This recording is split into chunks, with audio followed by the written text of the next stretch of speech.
जैसा कि मैंने लास्ट व्लॉग में बोला था, this is a new journey, एक नए सफ़र की शुरुआत है। और अगर आप सोच रहे हो कि हर दिन प्रोडक्टिव होता है तो भाई भूल जाओ।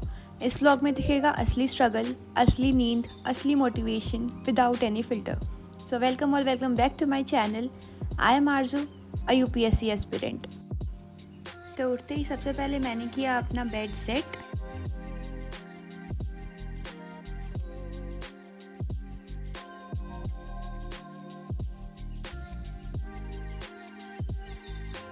एंड बेड सेट करने के बाद मैंने पिया पानी, because as I always say hydration बहुत ज़्यादा ज़रूरी होता है बॉडी के लिए। फिर मैंने मेरा यूजुअल रूटीन फॉलो किया, फेस वॉश किया, ब्रश किया एंड फटाफट से तैयार होकर चली गई छत पे योगा करने।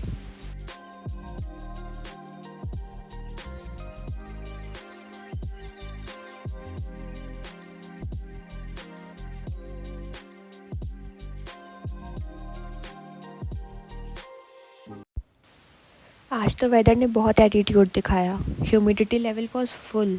ऐसा लग रहा था योगा मैट पे बैठ के पानी में मेडिटेट कर रही हूँ। एंड येस, योगा मैंने अभी स्टार्ट ही किया है। So I am just doing basic breathing and guided meditation. ज़्यादा कुछ नहीं, पर जितना कर रही हूँ उतना फील हो रहा है। एंड माइंड काम तो माइंड शार्प, एंड यूपीएससी के लिए माइंड शार्प होना इज़ वेरी इंपॉर्टेंट।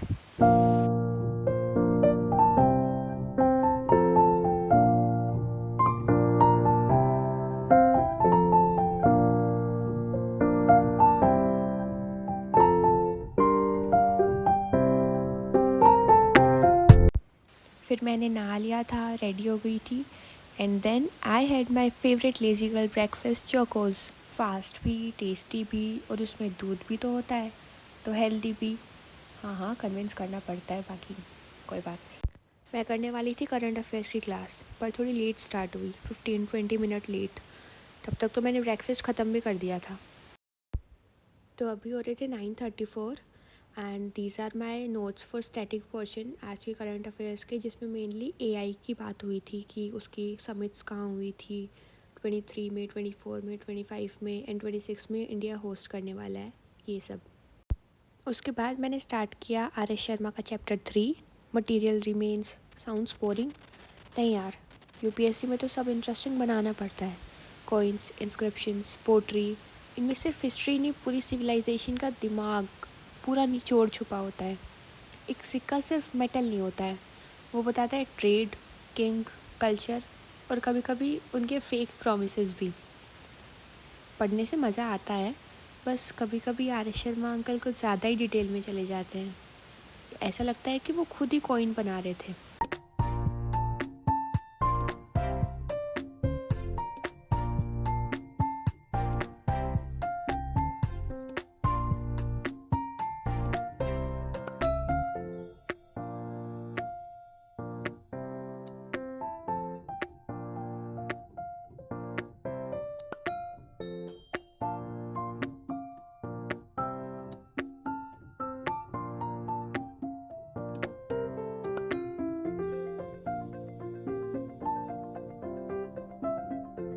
फिर मैंने किया लंच अराउंड 12:30, पराठा, राइस, दाल और छाछ। विदाउट दिस मुझे मज़ा नहीं आता। एंड ऑफ कोर्स लंच के साथ चल रहा था तारक मेहता, बिकॉज उसके बिना तो खाना डाइजेस्ट ही नहीं होता है। उसके बाद मुझे आ रही थी बहुत ज़्यादा वाली नींद। सेमेस्टर एग्ज़ाम के टाइम से ना मेरी बॉडी को 30+ वाली नींद आने लगी है। अगर दिन में नहीं सोऊं तो शाम का study session dead on arrival होता है। मतलब सोना बहुत ज़्यादा ज़रूरी हो गया है।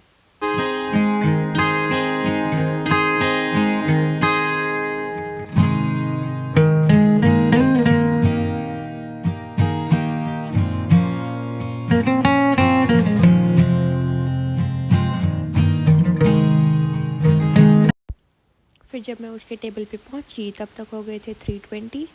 सबसे पहले चाय बनाई, क्योंकि बिना चाय नोट्स एंड पढ़ाई दोनों बहुत हैवी लगते हैं।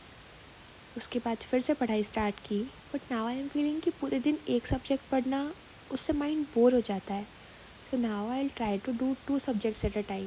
थोड़ी वैरायटी, थोड़ा अलर्टनेस, देखते हैं क्या होगा। Cruising down the highway, windows down low. Sunset paints the sky in a fiery glow. Mountains rise up, touching clouds above.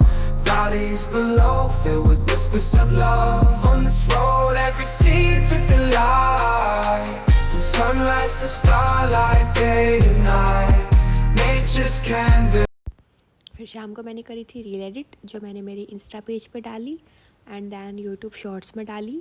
अगर आपको चाहिए मेरा इंस्टा हैंडल तो डिस्क्रिप्शन में गिवन है। Unfolding so grand, in this journey we're living unplanned.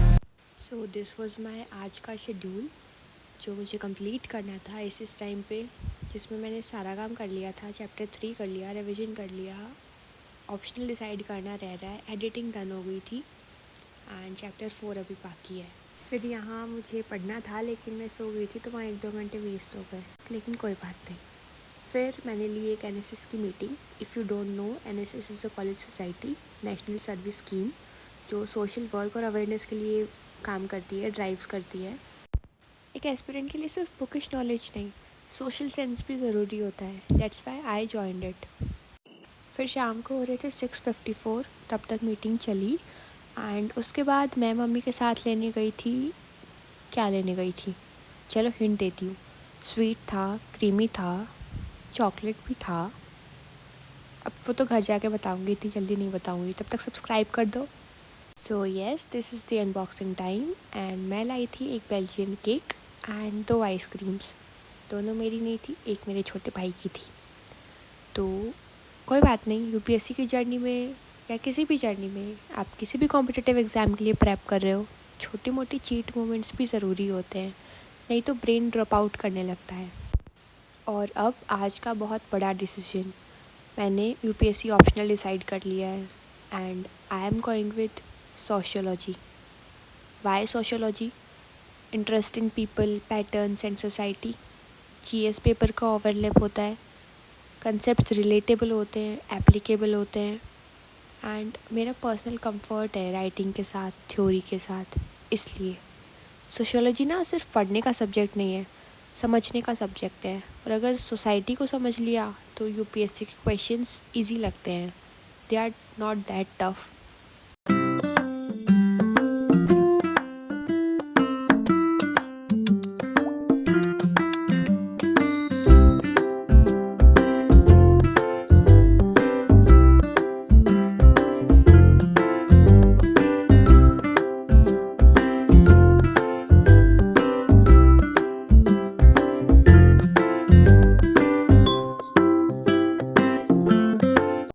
उसके बाद मैंने कर लिया था डिनर एंड अभी छाछ नहीं, दूध लिया था एंड डिनर के साथ तो तारक मेहता चलना ही चाहिए।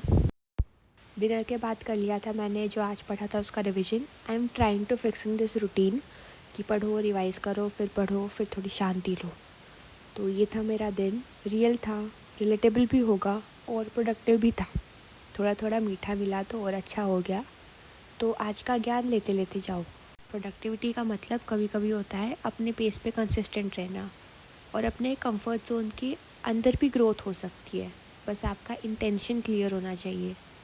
अगर वीडियो अच्छा लगा हो तो लाइक करो, सब्सक्राइब करो और कमेंट करो कि आपका ऑप्शनल डिसाइड हो गया है या अभी भी कन्फ्यूजन में हो, या कोई भी बात करनी हो, कोई हेल्प चाहिए हो। My comment section is open, आप पूछ सकते हो, बात कर सकते हो। तो thank you so much for watching, bye bye guys.